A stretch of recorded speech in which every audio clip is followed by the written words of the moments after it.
উৎসবমুখর পরিবেশে জলঢুপ এলাকাবাসীর আয়োজনে মোহাম্মদ সেলিমউদ্দিন ফুটবল টুর্নামেন্টের ফাইনাল খেলা অনুষ্ঠিত হয়েছে। রবিবার বিকেলে জলঢুপ দ্বিপাক্ষিক উচ্চ বিদ্যালয় সংলগ্ন মাঠে এ খেলা অনুষ্ঠিত হয়। ফাইনাল খেলায় পাতন ফুটবল একাদশ 2-0 গোলে বৈরিকবাজার ফুটবল একাদশকে পরাজিত করে চ্যাম্পিয়ন হওয়ার গৌরব অর্জন করে। পাতন ফুটবল একাদশের গোল দুটি করেন বিদেশি প্লেয়ার আকবির।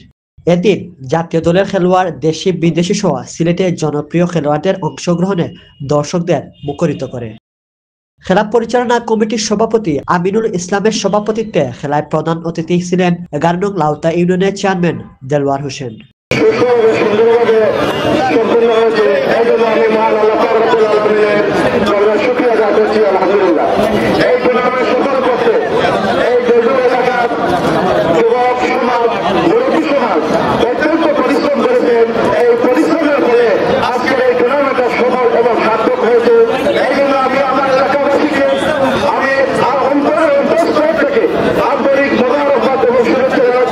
বিশেষ অতিথি হিসেবে উপস্থিত ছিলেন 9 নং মোল্লাপুর ইউনিয়নের চেয়ারম্যান আব্দুল মান্নান, তিলপাড়া ইউনিয়নের চেয়ারম্যান মাহবুব হোসেন, 5 নং কোড়ারবাজার ইউনিয়নের চেয়ারম্যান তুতুর রহমান তুতা ও চারখাই ইউনিয়নের চেয়ারম্যান হুসেন মুরাদ চৌধুরী, শিক্ষানুরাগী, সমাজসেবক, মুরব্বীগণ সহ খেলা পরিচালনা কমিটির দায়িত্বশীলরা।